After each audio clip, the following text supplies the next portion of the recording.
All right, it was in 1947 when British royal family visited the Kingdom of Lesotho whilst Queen Elizabeth and Margrett were then princesses.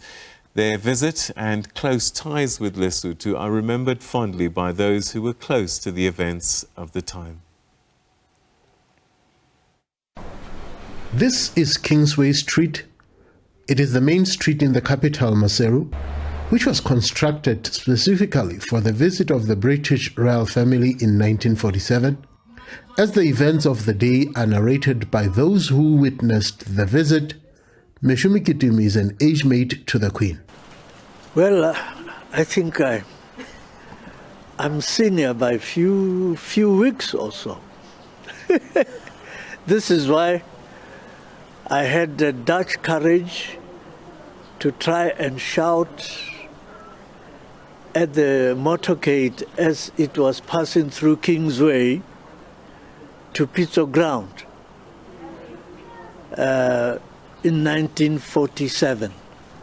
Elizabeth and Margaret then had not been put into a stature where we could refer to her or to them as queens. They were princesses. So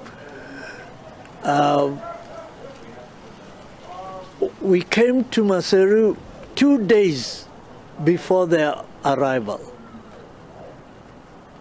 And already Maseru was bustling with arrangements, final arrangements, not arrangements, but final arrangements for the arrival.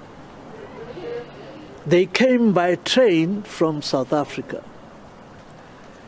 And we were waiting at a very good spot where we would see them and shout. We had small flags.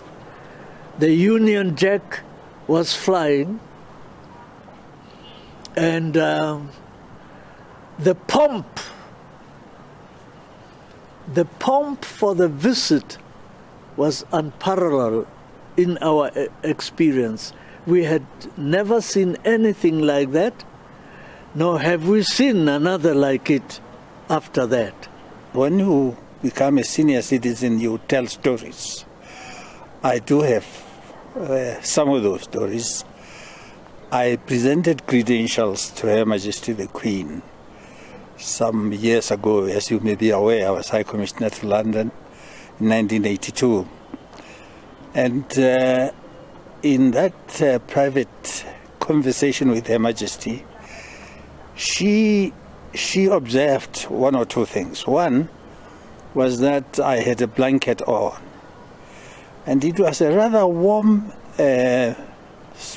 particularly warm day in May. And she said, High Commissioner, I do recognize and identify your attire. Because when I was visiting your great country with my parents, I remember the Basotho horsemen with those colorful blankets of theirs. And then she said, but aren't you feeling a little bit too warm today in it?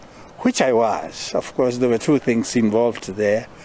I was warm because I was a little anxious being in front of Her Majesty.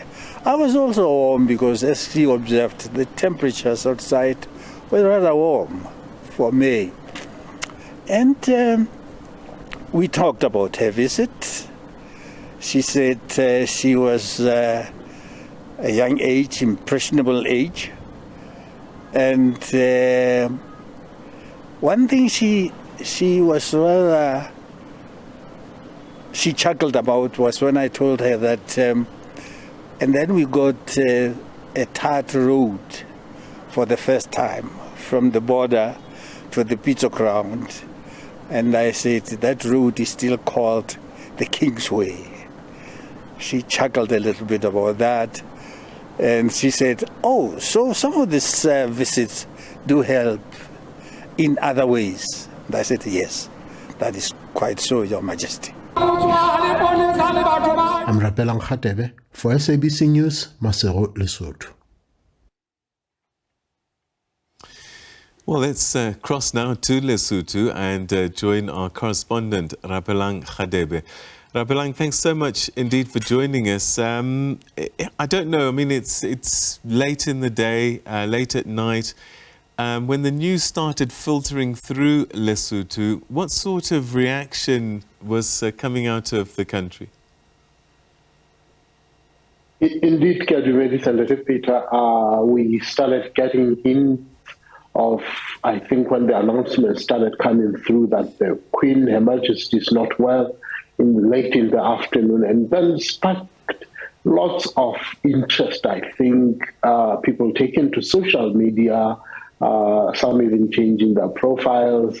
I think understanding that they would probably be something a little much more than her usual medical checkup. But I think also the discussions starting to go through the relationship Lesotho has with Britain. I think to Lesotho, the proximity of Prince Harry, I think with lot of touchments about his foundations that are here in Lesotho. I think they started now looking back into that kind of relationship, but also one cannot dismiss the role of that long history, I think, of Lesotho being a protectorate of Britain, some starting to spark the debate. So I think it's mixed reactions, but I've seen people with Facebook profiles having changed recently, so there's quite more to talk about. Has King Letsie III expressed his condolences? What has he said? Oh, well, they usually come a little late to the party. I tried texting the senior private secretary just to try and see whether there has been any statement that has been released, but I was just blue-ticked. So my understanding is that maybe the official announcement will come the following day, as nothing official has been seen. So I doubt yet, maybe tomorrow.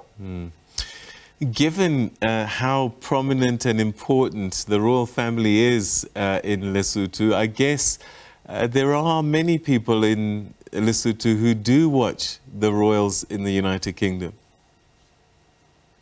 Keenly so. I mean, Lesotho as the kingdom, we tend to follow quite closely in the events, and we are easily also influenced by the conduct and how things are. One would remember the recent marriage ceremony of Prince Harry, when there was an unusual ululation that was heard at the palace. And one would immediately identify that as a signature tune coming from Lesotho. And yes, we got to learn later on that it was one young Lesotho woman. So quite a lot of influence that comes from British, and a lot of Lesotho, I think, going to London, going to Britain, feels a little more acceptable. There's not much of culture shock.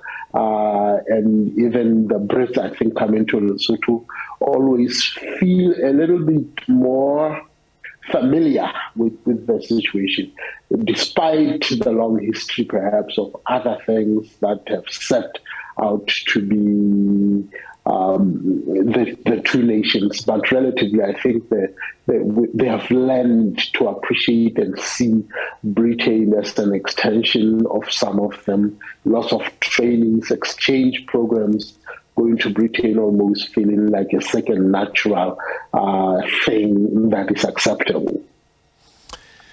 Has the Prime Minister expressed his condolences? Anything from the Prime Minister's office?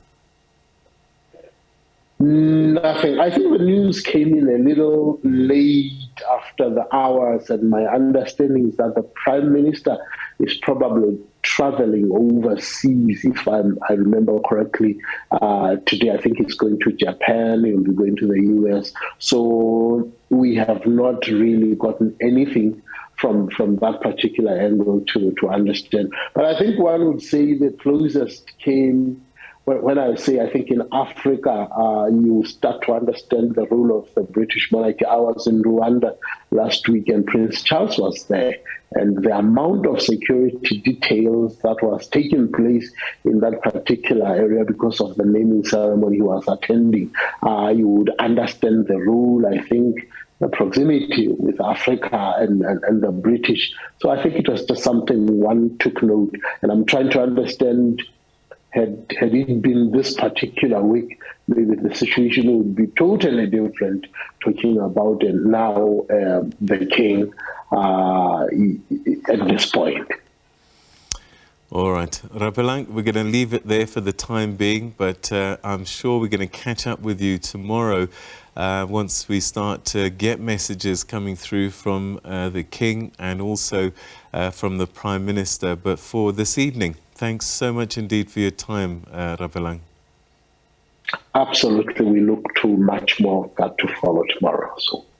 All right, that's our correspondent in Lesotho, Rapelang Radebe, giving us an update from Lesotho. And so the United Kingdom goes into a period of mourning now. The royal family, in the coming days, much of national life in the UK will be put on hold. Official engagements are cancelled now. Members of Parliament will be paying tribute to the Queen and take an oath to the King, King Charles III, in the coming days. There'll be church bells tolling and gun salutes as local and national organisations and charities organise ways to pay their respects with commemorative events and books of condolences. She will be buried within the next 2 weeks.